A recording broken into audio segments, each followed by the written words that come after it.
नमस्कार प्यारे साथियों, मैं मोनू चौधरी। ज्योग्राफी की इस ऑनलाइन जर्नी में आपका हार्दिक स्वागत है। क्लास 11th की ज्योग्राफी को पढ़ते हुए हम आगे बढ़ रहे थे और क्लास 11 का हमारा जो भूगोल है उसके अंदर आज हम चैप्टर नंबर 5 शुरू करने वाले हैं। इससे पहले भौतिक पर्यावरण जो हमारी किताब है उसके 4 चैप्टर जो है हम बहुत अच्छे से शानदार तरीके से और मस्त तरीके से पढ़ चुके हैं। तो आज हम लाडलू क्या पढ़ने वाले हैं? आज हम कक्षा 11 का हमारा चैप्टर 5 और उसका लेक्चर नंबर 1 पढ़ने वाले हैं। और हम ये जानते हैं कि पहला चैप्टर जो होता है उसका पहला जो लेक्चर होता है उसमें हम पृष्ठभूमि तैयार करते हैं कि इस लेक्चर में हमें पढ़ना, इस पूरे चैप्टर में हमें पढ़ना क्या है, ये पहला लेक्चर तय करता है। उसके साथ कुछ महत्वपूर्ण चीज़ों को भी हम देखा करते हैं जिससे हमें चैप्टर की व्यू रचना, उसकी पृष्ठभूमि या फिर चैप्टर के अंदर हम क्या क्या देखने वाले हैं और चैप्टर कितना आसान और सरल तरीके से समझ में आने वाला है, ये सारी चीज़ हमें पता चल जाती है फर्स्ट वाले लेक्चर से। तो बड़े ही जोश, उत्साह और जुनून के साथ इस चैप्टर को पढ़ना है और अच्छे से याद करना है, क्योंकि जैसे ही ये चैप्टर खत्म होगा तो आपको यूँ लगेगा कि अब तो 2 चैप्टर बचे हैं, पूरी किताब ही खत्म होने वाली है। और बहुत फास्टली जो ये किताब जो है खत्म होने वाली है। भौतिक पर्यावरण जो हमारा है ये लगभग 20-25 तारीख तक अपना एकदम फिनिश हो जाएगा, इसलिए मस्ती के साथ, जुनून के साथ पढ़ते रहिए। तो आज के इस लेक्चर में हम क्या पढ़ने वाले हैं? फर्स्ट वाले लेक्चर में हम क्या जानेंगे? तो फर्स्ट जो लेक्चर है वो बहुत महत्वपूर्ण है क्योंकि ये पूरी व्यू रचना हमें समझाने वाला है। इसके अंदर हम प्राकृतिक वनस्पति क्या होती है ये जानने वाले हैं, उसके बाद वनस्पति के रूप क्या होते हैं ये जानने वाले हैं, और फिर वनस्पति के बारे में कुछ विशेष बातें हम जानेंगे जिससे हमें चैप्टर को पढ़ने में बहुत आसानी हो जाए। लाडलू, मैं आपको एक बहुत शानदार बात बताता हूँ कि ये जो भौतिक पर्यावरण जो हमारी किताब है उसमें इसके अंदर पूरे भारत को एक तरह से सिकुड़कर पूरे ज्ञान को डाला हुआ है। इस चैप्टर में ऐसी कोई भी चीज, इस पूरी किताब के अंदर ऐसी कोई भी चीज छूटी नहीं है जो भारत के अंदर स्थित है। यानी इस किताब को इस तरह से डेवलप किया गया है, इस तरह से मैनेज किया गया है, इसकी बनावट और संरचना को और इसके ज्ञान को एनसीईआरटी ने इस तरह से व्यवस्थित किया है कि बच्चे को जैसे ही 10th करके वो 11th में आए तो उसको ज्योग्राफी से एक सच्चा वाला प्यार हो जाए, और वो सच्चा वाला प्यार आपको हो जाना चाहिए ज्योग्राफी से।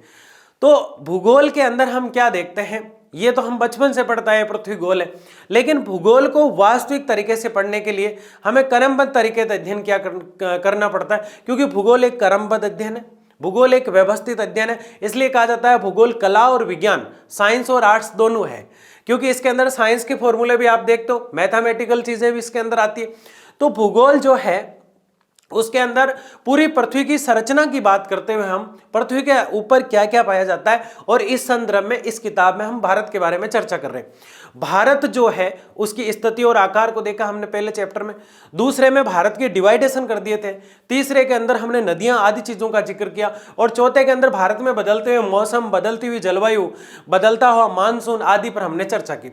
लेकिन अब जो ये 5th वाला जो चैप्टर शुरू हुआ है इसके अंदर हम क्या करने वाले हैं, इसके अंदर भारत में सिर्फ वनों की बात करेंगे, और उसमें भी उन वनों की बात हम बिल्कुल भी नहीं करेंगे जो हमने घर में तुलसी का पौधा लगाया, घर में नीम का पौधा लगाया, उसका जिक्र बिल्कुल भी हम नहीं करने वाले। इसके अंदर हम सिर्फ क्या लिखा है देखो, प्राकृतिक वनस्पति का अध्ययन करेंगे, जो प्रकृति से बना है उसी चीज के अध्ययन करेंगे। इसके अंदर प्रकृति ने जो वन पैदा किए हैं, जिनका किसी मानव ने पालन पोषण नहीं किया है, वो ऑटोमेटिकली डेवलप हुए हैं, पहाड़ों के अंदर डेवलप हुए हैं, तटीय मैदानों में डेवलप हुए हैं, उत्तरी भारत के कई क्षेत्रों में विंध्याचल पर्वतों पर डेवलप हुए हैं, अलग अलग जगह सारी चीजें हम निचोड़ के रखने वाले हैं। क्या करने वाले हैं लाडले? निचोड़ के रखने वाले हैं पूरे चैप्टर को। भारत के अंदर कैसे कैसे वन देखने को मिलेंगे आपको, ऐसे ऐसे रोजवुड प्रकार की प्रजातियां आप देखोगे, कई प्रकार के ऐसे पौधे जिनका नाम, ऐसे पेड़ जिनका नाम आपने पहले कभी नहीं सुना। इतनी मजेदार चीजें इसके अंदर आने वाली है।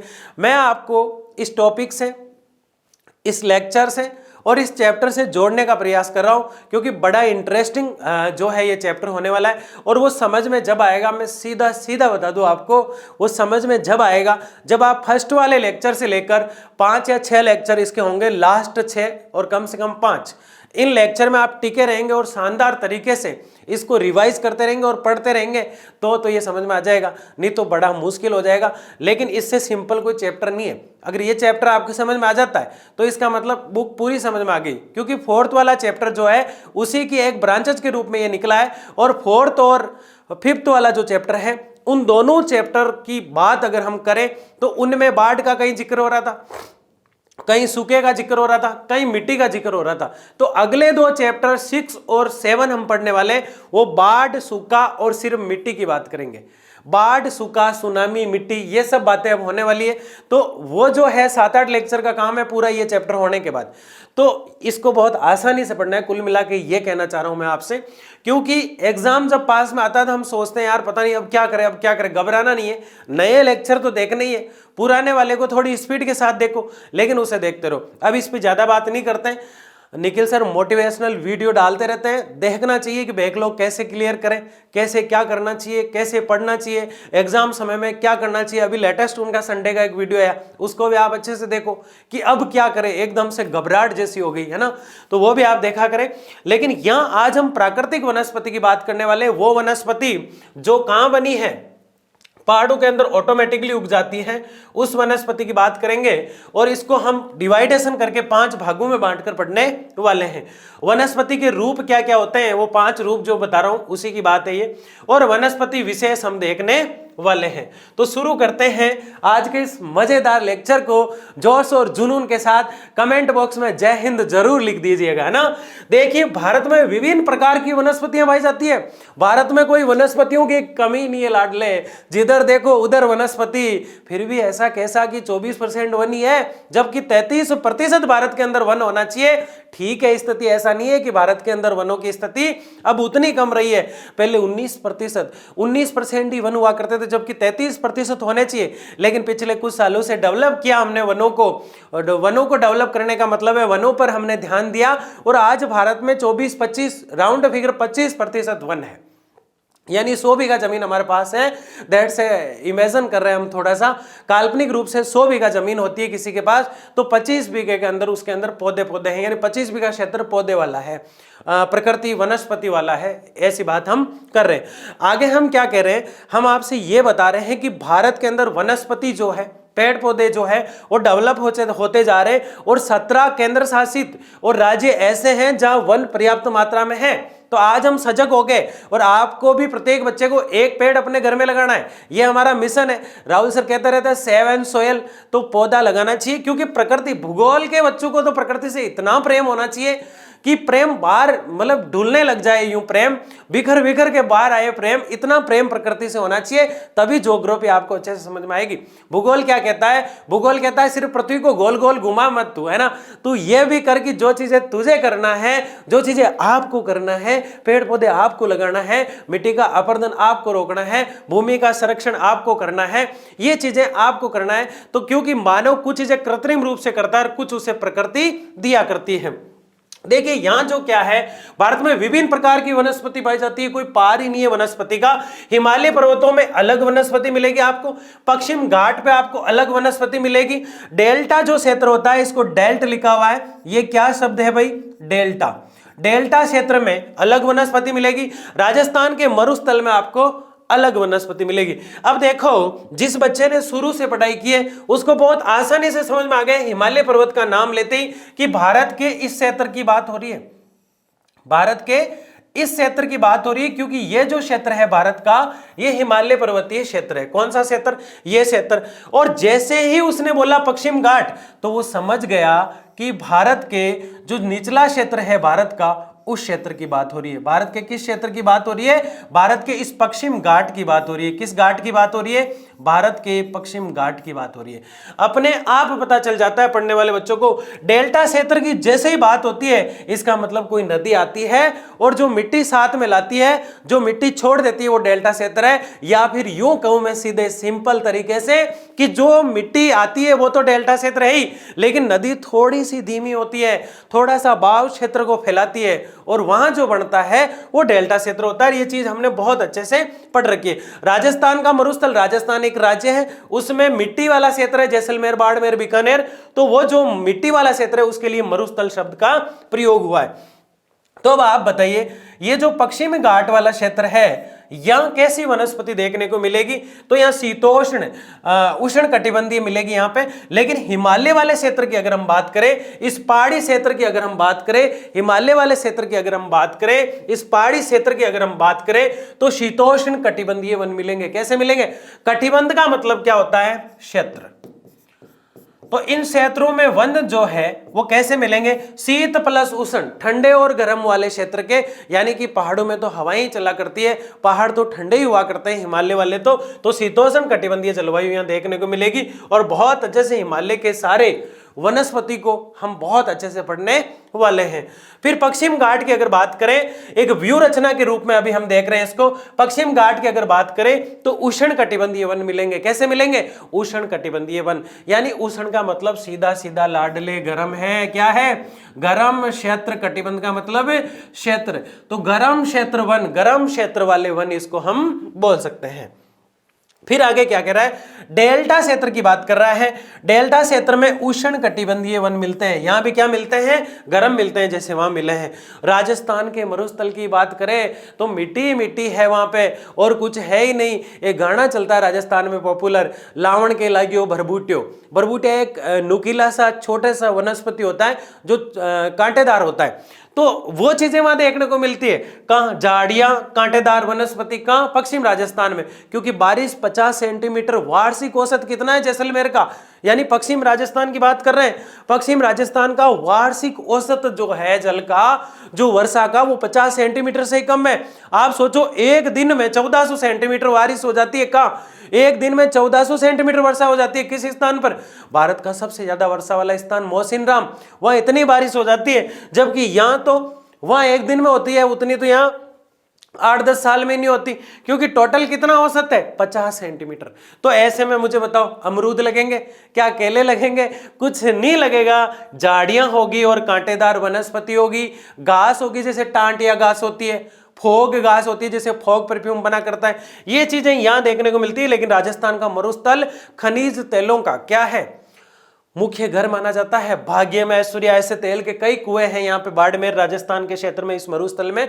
तो ये मरुस्थल जो है राजस्थान का, ये लगभग 12 जिलों में आता है, और इसमें एक सिरोही जिला है, उसका आधा भाग आता है, तो इसको 12 या 13 लिखा रहता है। तो 12 जिले राजस्थान के जो है वह झाड़ियां और कांटेदार वनस्पति आपको देखने को मिलती है। तो ये हमने क्या देखा? ये पूरे भारत को एक व्यू के रूप में हमने देख के, एक बनावट और संरचना के आधार पर कौन सी वनस्पति कहां मिलेगी, कहां गर्म वनस्पति है, कहां झाड़ियां और कांटे मिलेंगे, इसकी चर्चा हमने की। अब हम आगे बढ़ रहे हैं और बहुत ही शानदार चीज हम देख रहे हैं। वनों को निम्न प्रकार बांटा गया है, यानी वनों को कई प्रकार से बांटा गया है, और मुख्यतः हम 5 प्रकार में बांटकर पढ़ेंगे। वनों को कितने प्रकार में बांटकर पढ़ेंगे? अगले लेक्चर के अंदर हम वनों को कंप्लीट करने का प्रयास करेंगे। 5 प्रकार के वन होते हैं। कितने वन होते हैं? 5 प्रकार के। लेकिन ये जो चीज आपके सामने दिखाई दे रही है, ये जो 5 पॉइंट आपके सामने दिखाई दे रहे हैं, ये 1 लाडले, 2, 3 और 4, ये 5 हो गए लाडले। ये 5 वनों के जो प्रकार आपको दिखाई दे रहे हैं, ये 5 प्रकार अगर आपको यहां समझ में आ गए तो इनको डिटेल से पढ़ने में कोई दिक्कत नहीं आएगी, इन्हें यहीं याद कर लेना है। सबसे पहले उष्ण कटिबंधीय, गर्म, सदाबहार एवं अर्ध सदाबहार वन। एक तो पूरा ही सदाबहार है, पूरी साल हरा भरा दिखाई देता है, और एक आधा आधा सा हरा भरा दिखाई देता है। सबसे पहले हम वो देखेंगे। सबसे पहले वनों में हम क्या देखेंगे? एक तो वो जो पूरी साल हरा भरा दिखाई देता है, पत्ती झड़ने का टाइम अलग है, पेड़ों के उगने का टाइम अलग है, पतझड़ का टाइम अलग है, हरे होने का टाइम अलग है। इसलिए क्या होता है? इसलिए हमेशा हरे भरे दिखाई देते हैं। तो जो वन हरे भरे दिखाई देते हैं हमेशा, उनको सदाबहार वन कहा जाता है, और ये उष्ण कटिबंधीय वन होते हैं। और ये अर्ध सदाबहार वन क्या है? साथ में दोनों को साथ में पढ़ेंगे, क्योंकि दोनों भाई भाई है। पहले तो हम एक ही क्षेत्र को देखेंगे कि इस क्षेत्र में सदाबहार वन पाए जाते हैं। आधे में तो पूरी तरह से सदाबहार है, और आधे में आधे सदाबहार है, यानी आधे दिनों तक सदाबहार रहते हैं। कभी कभी मुरझा जाते हैं, कभी कभी सूख जाते हैं। तो सदाबहार वैसे तो कभी सूखा नहीं करते हैं। फिर उसके बाद हम देखेंगे उष्ण कटिबंधीय पर्णपाती वन, यानी ये पतझड़ वाले वन है जो सूख जाया करते हैं। पर्णपाती वन, इन्हें मानसूनी वन भी कहा जाता है। इनका क्या नाम लिखेंगे हम? मानसूनी वन। इन्हें क्या कहते हैं? मानसूनी वन भी इन्हें कहा जाता है। उसके बाद हम क्या करने वाले हैं, उसके बाद अब ये पर्णपाती जो है इनको दो रूपों में डिवाइड करके पढ़ेंगे हम। उसके बाद उष्ण कटिबंधीय कांटेदार वन पढ़ेंगे, जो झाड़ियां वाड़ियां, अभी राजस्थान की हमने कुछ देर पहले बात की थी, तो कांटेदार वनों का भी हम जिक्र करने वाले। उसके बाद हम पर्वतीय वन पढ़ेंगे। पर्वतों में जो वन होते हैं, कई प्रकार के वन होते हैं पर्वतों में, अलग अलग रूप से जो पर्वतों में पाए जाते हैं वो पर्वतीय वन होते हैं। और यहाँ जनजातियां जो है इनका लाभ उठाती है, उनके रोजगार का साधन ही है पर्वतीय वन है। जैसे गुज्जर है, भाटिया है, वो जातियां पढ़ी थी हमने जब हिमालय हमने पढ़ा था, तो वो सारी जनजातियां इन पर्वतीय वनों में रहती है। वेलांचली और अनूप वन, इन्हें मैग्राव भी कहा जाता है। तो वेलांचली व अनूप वन क्या है? अनूप का मतलब होता है तल, वेलाचली का मतलब होता है तलीय क्षेत्र, यानी कि इसका मतलब क्या है, तल बोलते हैं, आप समझ गए। पश्चिम तट की बात कर रहा हूं, पूर्वी तट की बात कर रहा हूं, या फिर प्रायद्वीपीय भारत की बात कर रहा हूं। प्रायद्वीपीय भारत ये होगा दोस्तों, भारत का तीन ओर से हिंद महासागर के घिरा होना या पानी का होना ही क्या है, भारत का प्रायद्वीपीय पठार क्षेत्र कहलाता है, प्रायद्वीपीय क्षेत्र कहलाता है। ठीक है, पठार तो ये क्षेत्र हो जाता है। ठीक है, तो वेलाचली व अनूप वन या मैग्रेव या मोग्रोव वन भी इन्हें कहा जाता है, ये वन होते हैं। तो ये 5 प्रकार के वनों पर ये पूरा चैप्टर टिका हुआ है। अब वन के बारे में अगर हम और चर्चा करें तो हम ये देखेंगे कि प्राकृतिक वनस्पति जो होती है वो किस प्रकार से है और ये किन कारकों पर टिकी हुई है। प्राकृतिक वनस्पति जो है वे पौधे जो मानव की सहायता के बिना, मैंने शुरू में आपको कह दिया कि इनको कोई लगाता नहीं है, ये अपने आप उग जाते हैं। कितने खतरनाक है ये वनस्पति के लोग, ये वनस्पति जो है कितनी खतरनाक है कि ऑटोमेटिक ही लग जाया करती है, कोई भी इनका पालन पोषण नहीं करता है। एक तो वो पौधे होते हैं, वो पेड़ होते हैं, वो वन होते हैं, वो वनस्पति होती है जिनको हम लगाया करते हैं, उन्हें हम कृत्रिम वनस्पति बोल सकते हैं। लेकिन एक वो होते हैं जो ऑटोमेटिकली उग जाया करते हैं, उन्हें हम क्या कहेंगे, प्राकृतिक वनस्पति कहेंगे। क्या कहेंगे भाई, आपसे सीधा सीधा टिप्पणी पूछी जा सकती है, प्राकृतिक वनस्पति के बारे में आप क्या जानते हैं। वे पौधे या पेड़ जो जंगलों के अंदर, पहाड़ों के अंदर या किसी भी क्षेत्र में अपने आप उग जाया करते हैं और खुद का लालन पालन खुद किया करते हैं, वो प्राकृतिक वनस्पति होते हैं। देखो लिखा भी है, वे पौधे जो मानव की सहायता के बिना स्वयं वन्य वे प्राकृतिक अवस्थाओं में उगते हैं। वन यानी जंगल के लिए प्रयोग हुआ है, प्राकृतिक अवस्था जो उसे मिली है, जो पानी उसे मिला है। प्राकृतिक अवस्था शब्द यहां इसलिए प्रयोग किया गया है क्योंकि जैसे कोई खेती है, उसको कोई वन ऐसा है जिसको 200 सेंटीमीटर पानी चाहिए, कोई ऐसा है जिसको 200 से ज्यादा चाहिए। जैसे पश्चिम घाट में जो वन होंगे, इसका मतलब पश्चिम घाट जो है वहां 200 सेंटीमीटर बारिश होती है, इसका मतलब वहां वही वन होंगे जिसे 200 सेंटीमीटर से ज्यादा बारिश चाहिए। जैसे झाड़ियां और कंटीले वनों की बात करें तो वो राजस्थान में होंगे क्योंकि उन्हें 50 सेंटीमीटर से कम वर्षा चाहिए। तो वन उसी अकॉर्डिंग, उसी प्राकृतिक वातावरण में अपना फल फूलन कर पाते हैं, अपना जीवन यापन, या फिर इसको जीवन यापन ना करके अपना जो है विकास या उद्विकास किससे कर पाते हैं, वहां का क्लाइमेट जो है, वहां का वेदर जो है, उसके हिसाब से अपने आप को ढालकर प्राकृतिक अवस्था में वन्य जो है बिना मानव की सहायता लिए खुद खड़े हो जाते हैं।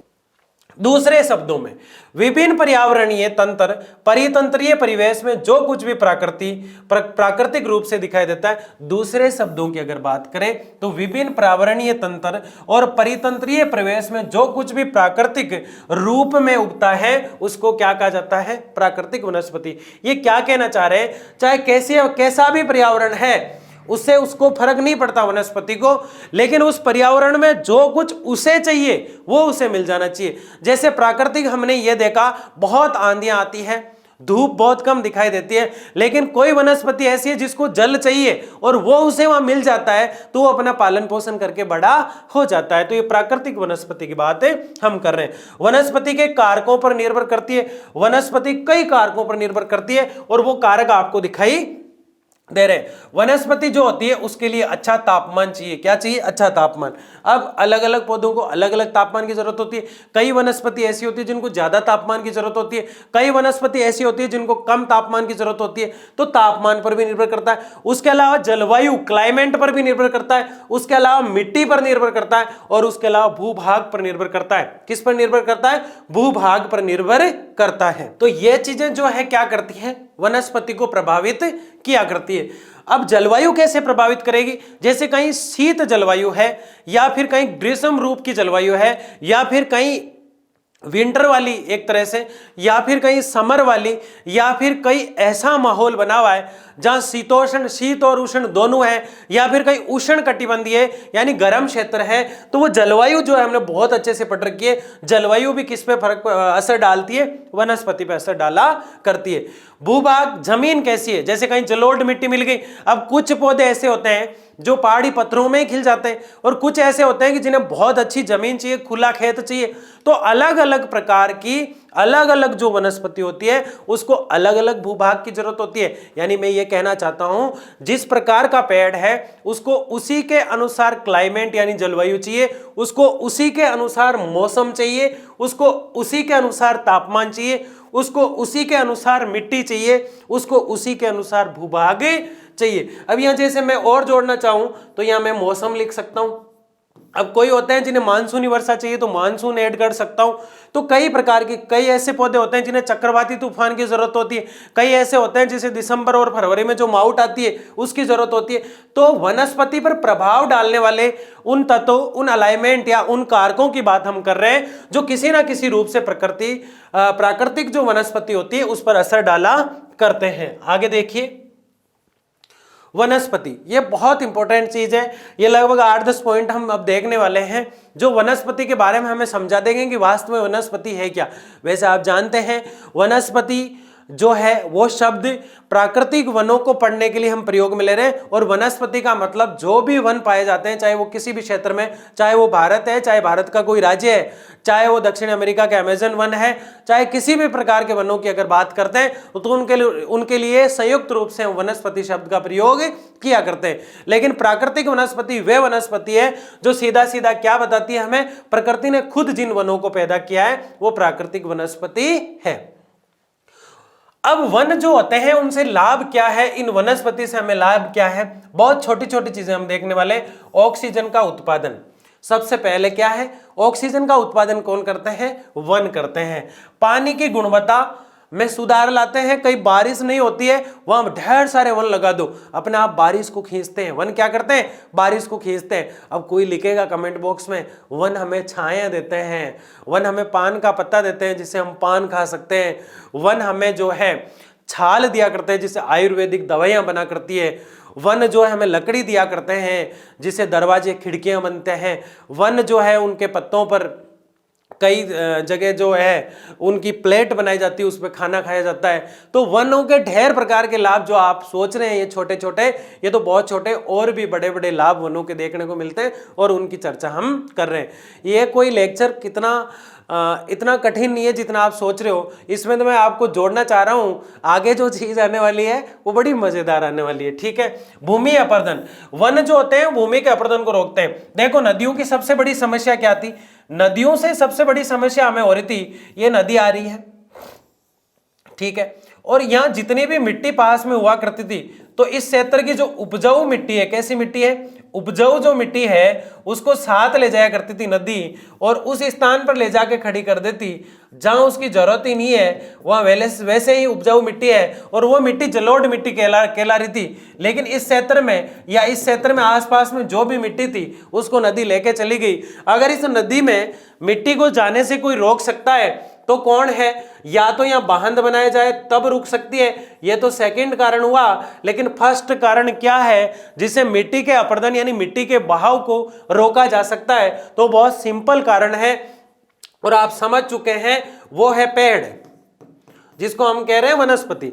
ऑक्सीजन तो देती है, कोई दिक्कत नहीं है। नदियों के पानी को जो है गुजारने के लिए जो है मिट्टी साथ में आई है, उस मिट्टी को रोक लेती है और पानी को वनस्पति निकाल देती है। पानी में बड़ी मुश्किल से निकलता है लेकिन रास्ता कर लेता है, लेकिन मिट्टी को नहीं जाने देते, कौन, वनस्पति। ठीक है, बेहतर स्वास्थ्य यानी अच्छा स्वास्थ्य। आपने कहा ना जहां वन होते हैं वहां क्या होता है, वहां के लोगों का स्वास्थ्य ऑटोमेटिक अच्छा होगा।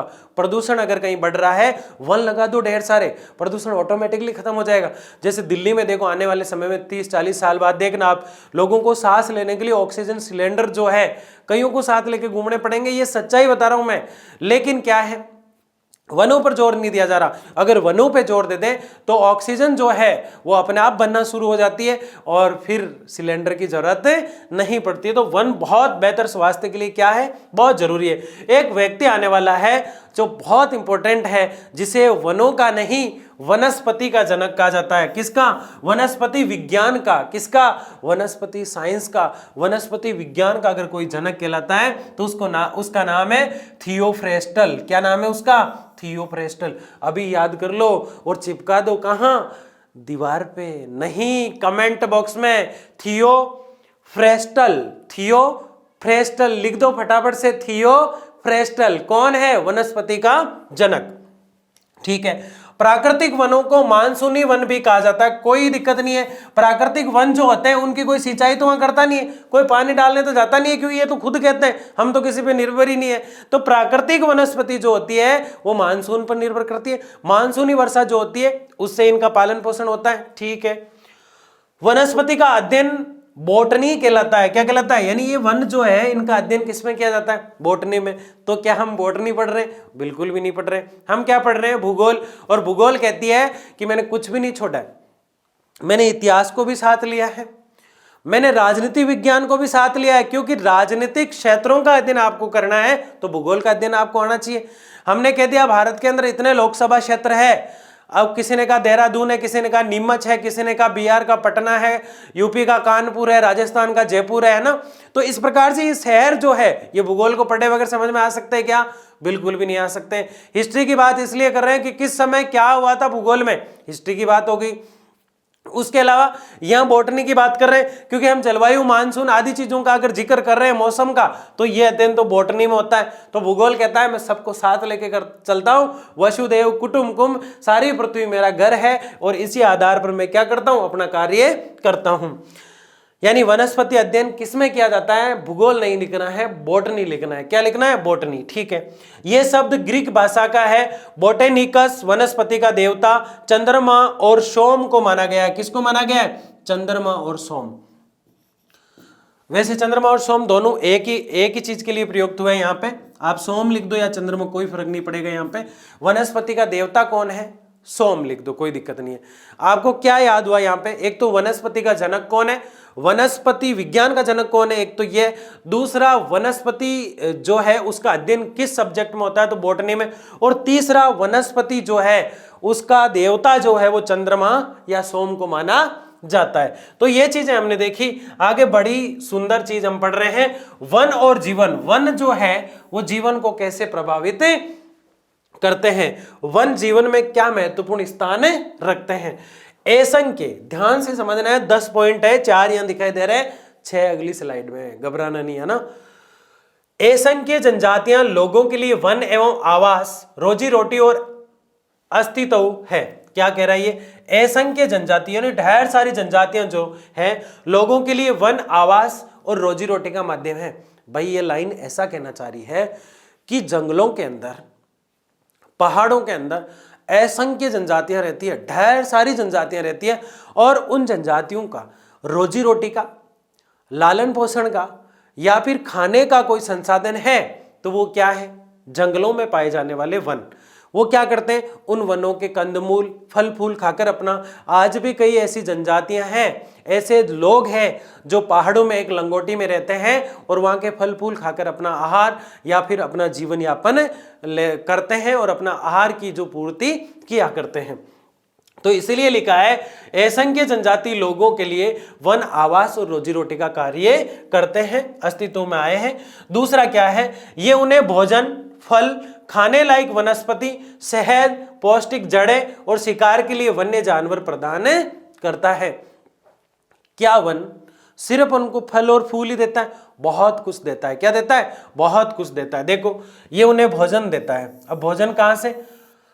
फल फूलों से। फल है, खाने की वस्तुएं देता है, खाने लायक वनस्पति है यहाँ पे, जैसे एप्पल खा लिया किसी ने अंगूर, ग्रेप्स खा लिए, किसी ने काजू खा लिए, किसी ने बादाम खा लिए, है ना। तो ये ढेर सारी चीजें हुआ करती है। शहद दिया करता है क्योंकि मधुमक्खियां रहती है तो वहां से शहद मिला करता है। ठीक है। पौष्टिक जड़ें, पौष्टिक जड़ें जो होती है, जनजाति के जो लोग होते हैं ना वो एक एक दिन में 30-30 किलोमीटर पैदल चल लिया करते हैं और आप देखो 30 किलोमीटर पैदल चलो, शाम को ताकि घर वालों को ऐसे ठरका, जानते हो ना, ठरके से बैठ के यूं है ना आरामदायक स्थिति में बैठ के मेरी ये चीज लाओ, मेरी वो चीज लाओ, सब्जी ऐसे कैसे बनी, खाना ऐसे कैसे बना, थाली को फेंक देना, इतना हुक्म जारी कर दो आप 30 किलोमीटर चल के आओ तो। लेकिन ये 30-35 किलोमीटर रोज चला करते हैं शिकार की तलाश में।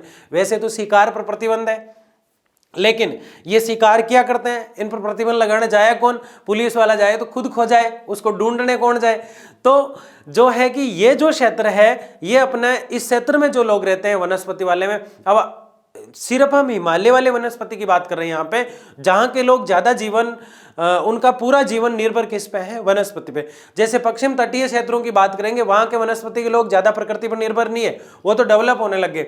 लेकिन हिमालय में जो वनस्पति है वो 1000 से 2000 मीटर ऊपर पाई जाती है, यानी 1 किलोमीटर ऊपर, और वहां लोग झोंपड़ियां वगैरह बनाकर रहा करते हैं। तो इस क्षेत्र के लोग जो है इन चीजों पर ज्यादा डिपेंड होते हैं, इन पर ही उनका जीवन यापन टिका होता है। तो शिकार जो है वन्य जानवर प्रदान कौन करते हैं, इन्हें वन में वन्य जानवर होते हैं, इसलिए प्राकृतिक वनस्पति इन्हें वन्य जीव प्रदान करती है। वन्य जीव क्यों कहा गया है, क्योंकि वो वन में ही रहा करते हैं, और वनस्पति जो है वन होते हैं, और प्राकृतिक वनस्पति वो होती है जो प्रकृति से अपने आप डेवलप हुई है, वो मानव पर निर्भर कभी नहीं थी, लेकिन मानव उस पर निर्भर है। मानव किस पर निर्भर है, प्रकृति पर। अगले साल आप जब कक्षा 12th में जाएंगे, क्लास 12 में आप देखेंगे एक मानव भूगोल का पहला ही चैप्टर, एक बेंदा होगा और एक कैरी होगी, दोनों की कहानी हम पढ़ेंगे। एक तो प्रकृति पर निर्भर रहता है, और दूसरा जो है मानव जो है प्रकृति पर निर्भर है, और एक में प्रकृति जो है मानव पर निर्भर है। यानी मैं ये कहना चाह रहा हूं, एक तो ये कहता है कि प्रकृति सब कुछ है, भगवान शिव की पूजा करो, भगवान सूर्य की पूजा करो, दोनों एक है, क्योंकि सूर्य भी भगवान है, जल भी भगवान है, आग भी भगवान है, ये तो कहता है बेंदा। जबकि कैरी क्या कहती है, कैरी कहती है ऐसा कुछ भी नहीं है, मानव जैसे चाहे प्रकृति को बदल सकता है। मुझे अगर एप्पल खानी है और मुझे अगर तुरंत के काजू और बादाम खाने, तो मैं कहीं भी किसी भी क्षेत्र में, यूपी के कानपुर में हूं, चाहे बिहार के पटना में हूं, चाहे राजस्थान के जयपुर में हूं, तो सांगानेर एयरपोर्ट से हेलीकॉप्टर लेके आराम से एरोप्लेन से जम्मू कश्मीर जाके वहां की लेटेस्ट बादाम ला सकती हूं। यानी प्रकृति पे मानव निर्भर नहीं है। दोनों की बात सुनकर बहुत अच्छा डिस्कस निकलता है कि मानव प्रकृति के बगैर कुछ भी नहीं है, और प्रकृति मानव के बगैर कुछ भी नहीं है। प्रकृति से छेड़छाड़ क्या हो जाती है, घातक साबित हो जाती है। ऐसा हम कहां पढ़ेंगे, अगली क्लास में, इसीलिए यह आपको जानना बहुत जरूरी है। वहां जिक्र करूंगा मैं अगले साल, जैसे ही पढ़ना शुरू करेंगे हम, पहले ही लेक्चर में 12th वाले में मैं जिक्र करने वाला हूं कि भोजन, फल, खाने लायक, शहद, पौष्टिक, और शिकार जो है वो मानव को कौन देता है, वो वन्य जीवों से प्राप्त होता है, और ये प्राकृतिक वनस्पति से प्राप्त हुआ करते हैं। तीसरा पॉइंट, ये उन्हें घर बनाने का सामान, कलाकारी।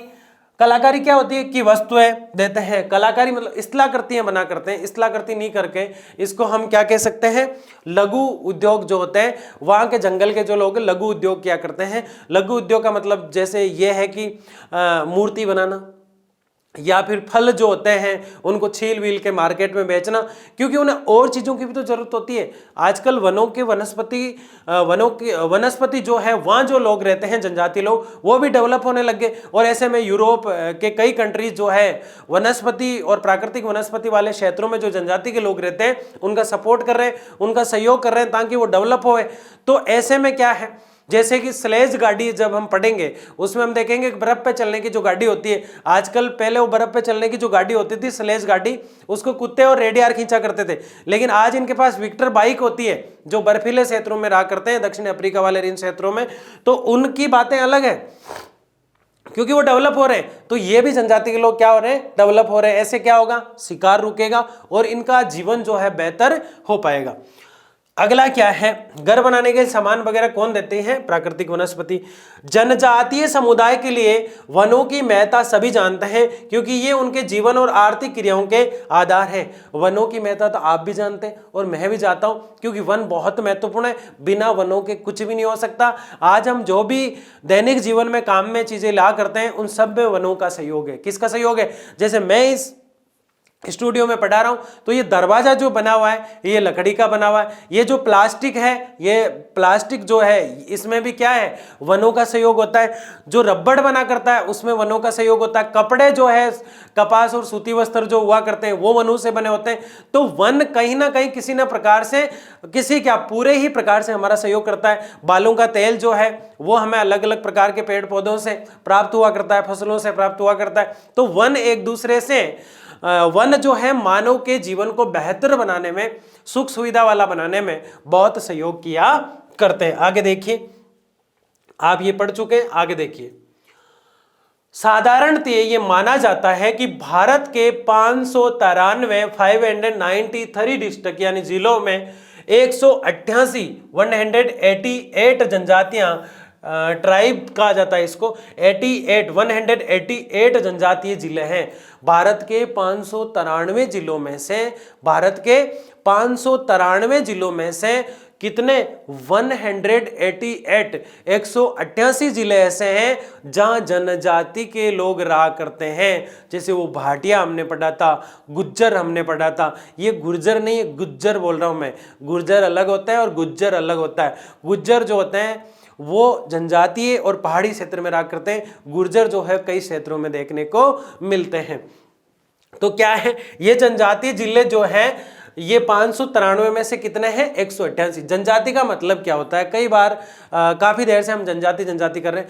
जो लोग पेड़ पौधों से अपना जीवन यापन करते हैं और जंगलों में या पहाड़ों में रहते हैं, उनका जीवन यापन पूरा ही पेड़ पौधों पर टिका रहता है, वो लोग जनजाति के लोग कहलाते हैं। ये लोग, कई जनजाति के लोग जो है आज डेवलप हो गए और शहरों की तरफ रुखान कर गए। जैसे मीणा जो जनजाति है वो धीरे धीरे अब शहरों की ओर और एजुकेशन में आगे बढ़ने के कारण अपने आप को डेवलप कर पाई, लेकिन वो आज भी जनजाति के लोग कहलाते हैं।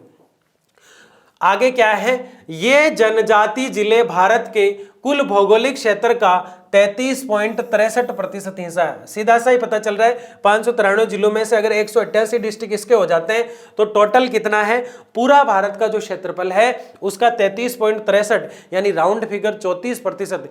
यानी कि भारत में अगर 100 बीघा जमीन है तो 34 बीघा, 34 बीघा पर कौन मिलेंगे आपको, जनजाति के लोग मिलेंगे। अब समझ में आ गया ना। परंतु देश का 59.61% वन आवरण इन्हीं जिलों में पाया जाता है। यानी वन जो है सबसे ज्यादा जो है इन्हीं जिलों में देखने को मिलते हैं। ये कौन से जिले हैं बताओ, भारत में सबसे ज्यादा वन कहाँ है?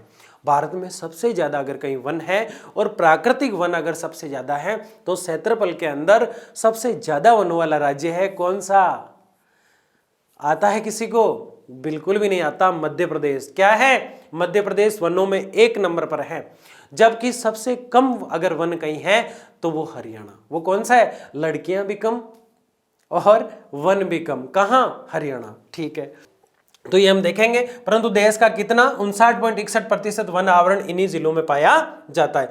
इससे पता चलता है कि जनजातीय जिले वन संपदा के धनी है। जनजातीय जो जिले होते हैं वन संपदा, क्योंकि देखो 60% राउंड फिगर कितना, और कितनी अच्छी बात है कि भारत के अंदर 60% जो है वनों का हिस्सा अगर कोई रखता है, फॉरेस्ट का हिस्सा कोई रखता है तो वो प्राकृतिक वनस्पति है और वहां जनजाति के लोग रहते हैं। निष्कर्ष क्या निकला, हम किस डिसीजन पर पहुंचे? हमने ये जाना कि प्राकृतिक वन जनजातीय लोगों को खान पान, रहना खाना सारी सुविधा उपलब्ध कराते हैं, क्योंकि उनका आवास, उनका खाना, उनका पीना शिकार आदि पर निर्भर होता है, फल फूलों पर निर्भर होता है, और वो पहाड़ी क्षेत्रों में रहा करते हैं और वन्य जीवों का शिकार किया करते हैं। दूसरा हमने देखा वन जो होते हैं उनमें प्राकृतिक वन जो होते हैं, नदी का बहाव जब आता है उसके साथ मिट्टी जो बह रही होती है उस मिट्टी के अपरदन को रोकने का काम करते हैं, ऑक्सीजन का निर्माण करते हैं।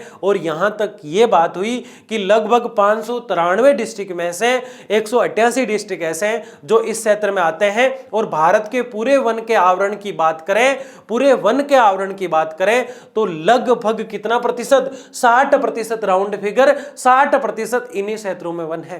तो बताओ प्राकृतिक वन महत्वपूर्ण है या नहीं है? मैं आपको यह समझाना चाह रहा था। बहुत महत्वपूर्ण है। क्या इन्हें मानव की जरूरत पड़ती है? बिल्कुल भी नहीं। क्या मानव को इनकी जरूरत पड़ती है? बिल्कुल पड़ती है, पूरा यही तो है 60%। बताओ मध्य प्रदेश क्या है? वनों में 1 नंबर। हरियाणा क्या है? वनों में पिछड़ा हुआ। लेकिन वन क्षेत्रफल के अकॉर्डिंग कहीं ज्यादा है तो मिजोरम, मेघालय ये क्षेत्र आ जाते हैं। ठीक है, इससे पता चलता है कि जनजातीय वन संपदा के धनी है। आगे देखिए, वनों और जनजातीय समुदायों में घनिष्ठ संबंध है। बहुत अच्छी बात है, वन और जनजाति दोनों एक दूसरे के पर्याय है। अब पर्याय है इसका मतलब ये नहीं कि जनजाति भी खड़ी रहती है, पत्ते आते हैं उसके, ऐसा नहीं है। जनजाति अगर जीवन यापन कर रही है तो वो वनों से कर रही है। किससे कर रही है? वनों से। तो एक दूसरे पर डिपेंड है। और वनों में जो लोग रह रहे हैं वो जनजाति को नुकसान नहीं पहुंचाने देते, नहीं तो लोग काट काट के ले जाए। ठीक है ना, जनजाति के लोग वनों को नुकसान पहुंचाने नहीं देते। समुदायों में घनिष्ठ संबंध है, बहुत संबंध है इन दोनों में, और इनमें से एक का विकास दूसरे के बिना संभव नहीं। आप समझ गए ना कैसे संभव नहीं है? क्योंकि जनजाति के लोग वनों को नुकसान नहीं होने देते और ना खुद ज्यादा नुकसान किया करते। दूसरा, अब आप कहेंगे कि वन तो मानव पर डिपेंड ही नहीं है, तो फिर जनजाति के लोग इनका सपोर्ट कैसे करते हैं? वन अपने आप को डेवलप करने में, प्राकृतिक वन खड़े होने में मानव का बिल्कुल भी सहयोग नहीं लेते, लेकिन उनकी सुरक्षा जो है उसकी जिम्मेदारी जनजाति के लोग करते हैं। तो वो उसने थोड़ी कहा वन ने कि मेरी सुरक्षा करो, वो तो उनके लिए भी ठीक है क्योंकि वहां फल फूल और वन्य जीव है, तो उनका आदान प्रदान जीवन यापन उससे चलता रहता है। आगे क्या है? वनों के विषय में इनके प्राचीन व्यवहारिक ज्ञान को वन विकास में प्रयोग किया जा सकता है। जनजातियों को वनों से गौण उत्पाद संग्रहण करने वाले ना समझकर उन्हें वन संरक्षण में भागीदार बनाया जाना चाहिए। देखो, संग्रहण करने वाले ना समझे, इनको भागीदार समझे। यानी ये कहना चाहता है 10वां पॉइंट, और आज का लास्ट पॉइंट ये कहना चाहता है कि अगर वनों की कोई सुरक्षा करता है तो वो जनजाति के लोग करते हैं। कौन करते हैं? खुद तो करता ही है वन अपनी सुरक्षा, पहाड़ों में है तो कोई दिक्कत ही नहीं उसे, लेकिन उनका सही सुरक्षा और उनको कटने से या फिर उनका दोहन होने से अगर कोई रोकता है तो वो कौन रोकता है? वो जनजाति के लोग। तो इसलिए ऐसा कभी नहीं कहना चाहिए कि जनजाति के लोग जो है वो वनों के कारण जीवित है, बल्कि ऐसा कहना चाहिए कि वन जो है, प्राकृतिक वन जो है, वो जनजाति के लोगों के कारण असुरक्षित है। तो आपको यह समझ में आ गया कि इस चैप्टर में हम पढ़ने वाले क्या है। इस लेक्चर से मैंने आपको कनेक्ट करने का प्रयास किया है, मैंने आपको जोड़ने का प्रयास किया है। आगे हम क्या पढ़ने वाले हैं? आगे हम 5 प्रकार के वनों का अध्ययन करेंगे अगले लेक्चर में। इसके अलावा वनों से वन जो संरक्षण है उसके लिए हम क्या उपाय कर सकते हैं यह भी हम देखेंगे, और क्या उपाय किए जाने चाहिए, क्या सरकार ने कुछ किया है, यह भी हम देखने वाले हैं। तो ये 10 पॉइंट हमने बहुत अच्छे से देखा, और इस चैप्टर को पूरा जिसने यहां तक देखा है वो जरूर बताएगा जिसने पूरा लेक्चर देखा है, और आपको कहाँ डाउट है और कौन सी ऐसी चीज है या कौन सी ऐसी चिंता है जो पढ़ाई को लेकर आपको खाई जा रही है, वो कमेंट बॉक्स में जरूर बताना। लेकिन वो ज्योग्राफी से रिलेटेड होना चाहिए। कौन सा चैप्टर ऐसा है जो आपको सबसे ज्यादा समझ में आया, और कौन सा चैप्टर ऐसा है जिसका आपको आज भी डर लग रहा है। बहुत बहुत धन्यवाद आपका। अगले लेक्चर में हम मिलते हैं, तब तक के लिए बहुत बहुत धन्यवाद।